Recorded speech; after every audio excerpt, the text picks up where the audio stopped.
Ustadz Sabarudin SPD Mensos pada Ustadz persilakan.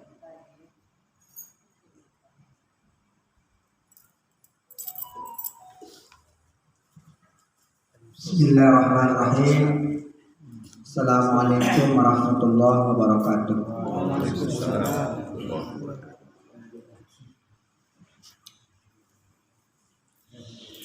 Alhamdulillahirabbil alamin. Allahumma shalli wa sallim ala Muhammadin wa ala alihi wa sahbihi ajma'in. Amma ba'd. Bapak Ibu jamaah pengajian Muhammadiyah dengan tuan rumahnya Pak Muhyiddin yang ditempatkan di masjid kita ini, di Masjid Taqwa, yang dirahmati Allah Subhanahu wa taala.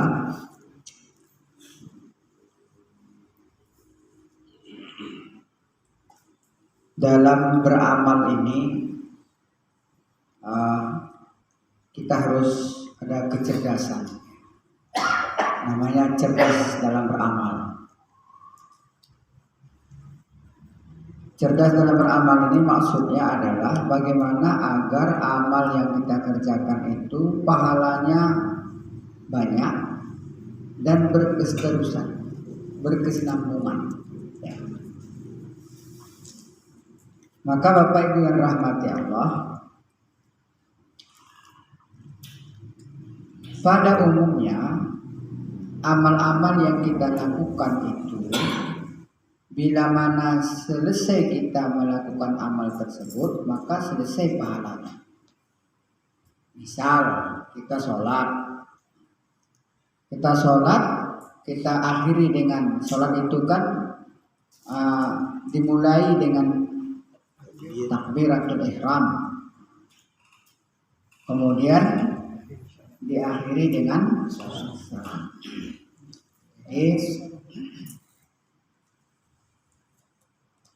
Ketika kita mengucapkan salam dalam sholat, tidak selesai sholat. Pahalanya pun ya udah. Kalau memang berpahala dan pahalanya itu itu bagus, disimpan. Kalau kita tadinya misalnya nggak khusyuk, mungkin kurang sedikit kualitas pahalanya, ya kan? Disimpan oleh Allah. Artinya udah selesai sampai di situ. Kita puasa itu mulai dari terbit fajar sampai tenggelam matahari. Habis itu udah selesai pahala puasa. Udah selesai. Nah, tapi ada amalan yang bila mana kita kerjakan, dia terus berlipat-lipat pahalanya, terus berkesinambungan, bahkan ketika kita sudah mati pun pahalanya terus mengalir bagi kita. Nah ini yang mestinya itu usahakan. Walaupun bukan berarti sholat tadi nggak perlu, bukan gitu ya. Sholat tetap kita lakukan, puasa tetap kita lakukan, ya kan. Tapi hal-hal yang ini harus betul-betul kita perhatikan. Apa itu Bapak Ibu rahmati Allah? Dalam hadis sahih, ya, Rasulullah Shallallahu Alaihi Wasallam bersabda. Hadis ini diriwayatkan oleh Muslim. Idza mata ibnu Adam. Idza mata ibnu Adam. Bila mana anak Adam, siapa? Kita lah anak Adam semuanya. Ya, kita ini dikunyahkan dengan ibnu Adam. Anak manusia itu dikunyahkan dengan ibnu Adam. Ya, artinya ya, anak-anak Adam, cucu-cucu Adam. Manusia kita ini semua. Idza mata ibnu Adam, in qata'a amaluhu, terputuslah semua amalnya. Artinya dia tidak bisa lagi melakukan amal apapun juga, ya kan? Sholat tidak bisa lagi, baca Quran tidak bisa lagi, zikir tidak bisa lagi. Ya. Dengan dia tidak melakukan amal-amal itu kan pahalanya juga sudah terputus kan? Karena dia nggak lakukan lagi amal-amal itu, ya pahalanya otomatis sudah terputus. Ya kan? Illa min salasin, kecuali 3. Nah, 3 ini tidak terputus-putus pahalanya, terus mengalir. Pahalanya itu tidak putus-putus, terus mengalir. Nah, ini yang kita kata tadi, kita walaupun amal-amal tadi sudah pasti kita kerjakan, ya harus kita kerjakan, tapi yang ini menjadi perhatian kita, karena ini akan mengalir kepada kita pahalanya terus, tidak putus-putus, terus bahkan kelipatannya bertambah, tambah, gitu dia, bukan tambah mengecil, tapi tambah membesar. Tambah besar lagi, begitu terus sampai hari kiamat. Apa yang 3 itu, yang nggak putus-putus itu, ini sering kita dengar ya, mengajar-mengajar takziah ini sering, ini cuma kita ulang-ulangi lagi, ya kan? Illa min salas, apa yang 3 itu? Shadaqatun jariyatun, ya kan? Sedekah jariyah.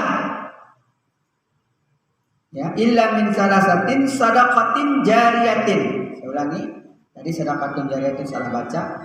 Sadaqatin jariyatin, ya. Yaitu sedekah jariyah. Sedekah jariyah ini apa? Ya kan? Ya, ada yang mengatakan setiap sedekah yang kita keluarkan itulah dia. Yang mengatakan seperti itu. Ya. Setiap sedekah yang kita keluarkan itulah dia, apapun bentuknya. Ada yang mengatakan bukan itu. Bukan sedekah biasa, bukan infak, bukan juga zakat. Karena infak zakat itu begitu kita serahkan itu sudah milik orang lain. Dan dia gunakan habis, selesai. Ada yang mengatakan seperti itu. Tapi yang dimaksud sedekah jariyah ini adalah wakaf. Ini dia wakaf. Nah, Bapak Ibu yang rahmati Allah, mengapa demikian? Karena wakaf ini ainnya kekal, tetap. Yang digunakan adalah manfaatnya. Ini dia. Ainnya tetap, yang digunakan adalah manfaatnya. Kalau kita sedekahkan tanah sepetak, kita hibahkan kepada Pak Ab misalnya, dia boleh jual. Tapi kalau kita wakafkan tanah itu, dia nggak boleh jual. Ainnya nggak boleh jual. Apa namanya itu? Benda yang diwakafkan itu nggak boleh jual, nggak boleh berkurang.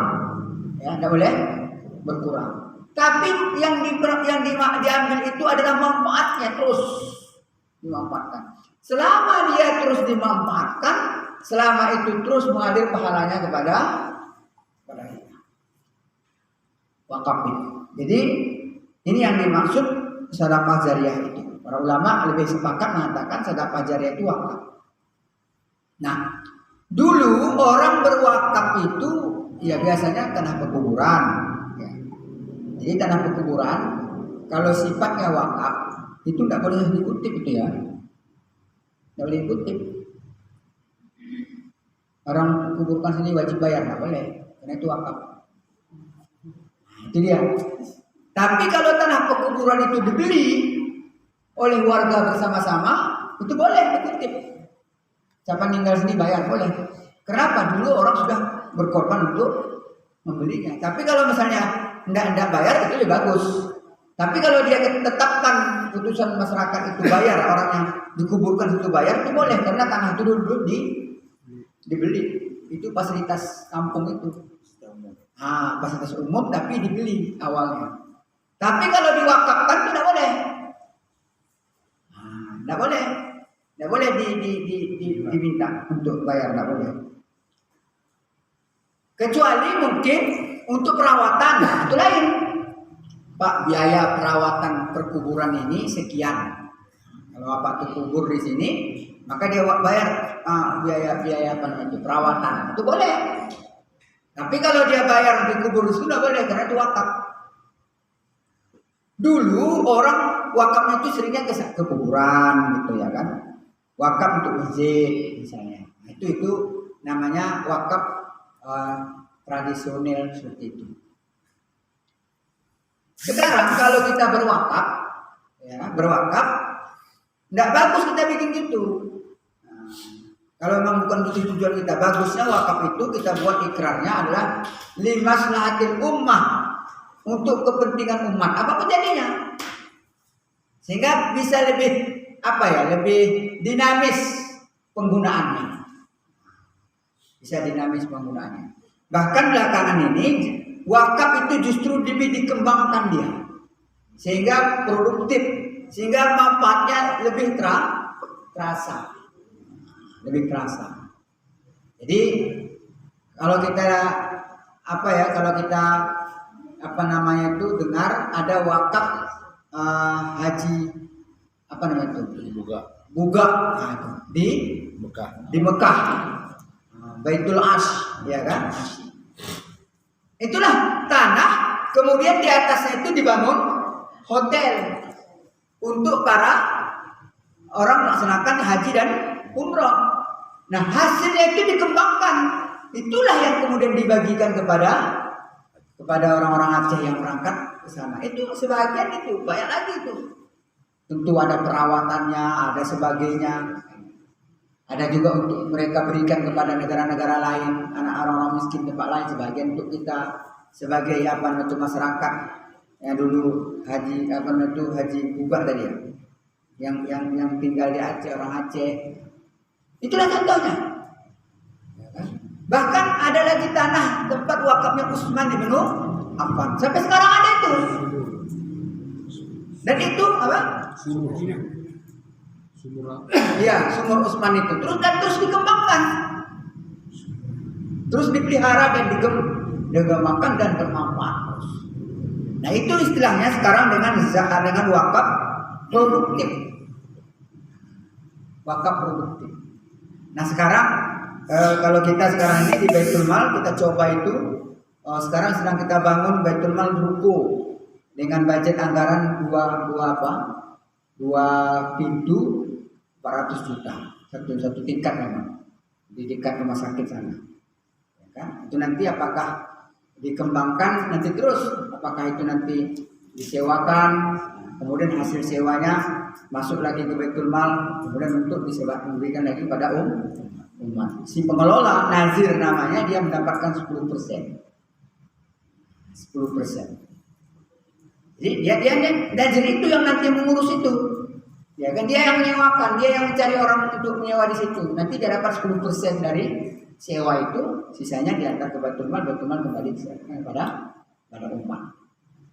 Yang sudah berjalan sekarang ini pun baru tahun ini lah ya. Tahun lalu dia masuk ke retribusi pendapatan daerah, ya kan? Tahun ini saya tidak kasih, saya bilang itu bukan aset daerah. Coba cek ke daerah. Ternyata saya dicek ke aset daerah tidak ada itu. Itulah yang ada bajis di dekat Galon. Ternyata itulah tanah wakaf, ya kan, dari keluarganya Haji Syarul. Nah, bagian depannya itu diproduktifkan. Yang ini kuburan, yang depannya diproduktifkan. Ada berapa kios? Rencana tahun ini mau kita perbaiki kios itu. Jangan begitu bentuknya, jelek. Kita mau bagusi. Dan sekarang itu dari sewa. Itu sewanya sekitar 3 juta setahun. Satu kios. Itu dikelola oleh nazir.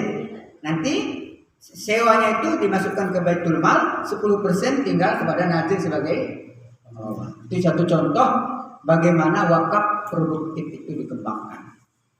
Nah, kita dulu berencana di samping masjid ini, tapi nggak jadi sampai sekarang. Berbeda pendapatan, berbeda pendapatan. Orang jalan terus, ya kan? Awak masih berbeda pendapatan. Orang jalan terus. Padahal niat awal kita dulu memotivasi masyarakat itu supaya untuk usaha masjid. Amal usaha. Orang itu termotivasi. Mungkin orang sekarang sebelah belakang uangnya itu tengoknya agak berkembang, kecewa mungkin dia. Kok jadi gini? Dulu ceritanya tadi. Itu amanah itu yang harus kita wujudkan. Ya kan? Harus kita wujudkan itu gimana caranya. Nah, nanti ada nazir. Ya, nazir tentunya itu karena orang masjid ya, orang masjid nazirnya. Ya kan? Bagusnya nanti itu dikelola lajismu misalnya, terserah, atau dikelola masjid. Ya kan? Nah, bagaimana kita mau membangunnya itu? Dengan wakaf juga. Ya kan, membangun dengan wakaf. Semua orang berwakaf. Saya berwakaf 5 sak semen, yang ini berwakaf dua kodiseng, ini berwakaf. Wakaf kita jadi itu. Betul. Ya kan? Wakaf kita masing-masing ini jadi bangunan wakaf. Nah, ketika dia bangunan wakaf, ya kan, itu tidak boleh dia apa-apa, karena itu wakaf. Yang diambil adalah apa? Manfaatnya. Kalau kita infak saja sekedar infak, ya kan, kita infak seperti itu boleh, tapi bagusnya disebut dia wakaf. Nah, jadi sedekahun jariyatun itu lebih dipahami para ulama itu wakaf. Nah, ini sekarang sudah dikembangkan ini, ya kan? Wakaf yang paling besar sekarang itu negara Islam itu salah satunya adalah Yayasan Al-Azhar Kairo, tempat beliau belajar. Itu pernah Yayasan Al-Azhar Kairo itu membiayai negara 3 tahun namanya. Negara dibiayai, ya Pak? Pernah dibiayai. Moneter, negara moneter pernah dibiayai oleh Al-Azhar dari dana wakaf, manfaat wakaf itu sendiri. Ya, jadi itu hebatnya wakaf itu. Itu hebatnya wakaf. Jadi maka oleh itulah salah satu menginspirasi Gontor itu membentuk badan wakaf. Sekarang badan wakaf Gontor itu luar biasa juga udah.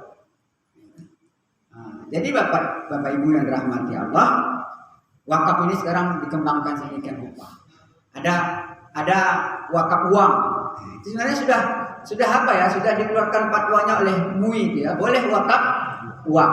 Wakaf uang itu bagaimana? Kita kumpulkan uang misalnya, uang itu kita investasikan, kita titip di Bank Aceh misalnya atau bank apapun, atau dikelola oleh siapa. Uang tidak boleh berkurang. Yang disedekahkan, yang diberikan kepada fakir miskin adalah manfaatnya. Apa nama manfaatnya itu? Hasilnya. Nah, bagi hasilnya itu yang diberikan kepada para fakir miskin. Bukan namanya itu, bukan pokoknya. Pokoknya harus terpelihara terus, tidak boleh berkurang. Nah, ini Bapak Ibu rahmati Allah, wakaf seperti ini sudah tren, di mana-mana sudah dilakukan, ya kan? Sudah dilakukan. Jadi harapan kita, sebagaimana dulu kita sampaikan kepada masyarakat, ketika itu kita motivasi untuk membeli tanah kita di situ itu untuk tempat badan usaha masjid, mestinya kita lakukan. Karena itu amanah, ya kan? Dan itu dulu kita sampaikan kepada masyarakat.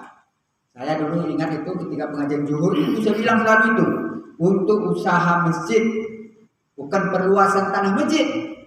Nah, ya kan? Itu kan apa namanya itu? Akad itu ya. Akad yang harus kita penuhi. Ya kan? Itu harus kita penuhi itu karena itu janji kita. Wa uqu bi ahdi. Innal ahda kana anhu mas'ula. Janji kita dulu itu untuk apa? Untuk badan usaha masjid, bukan perluasan masjid. Itu janji kita kepada masyarakat dulu ketika kita memotivasi mereka berwakaf. Kan? Itu yang pertama. Yang kedua, ilmun yang tafa'ubih. Ilmun. Ya. Yang kedua ilmu. Ya, ilmu yang bermanfaat. Ini yang kedua.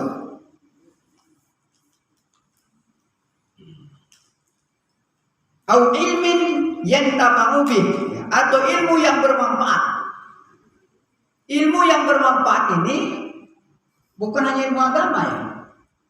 Selama ilmu itu bermanfaat bagi orang lain, itu akan mengalir pahalanya kepada kita.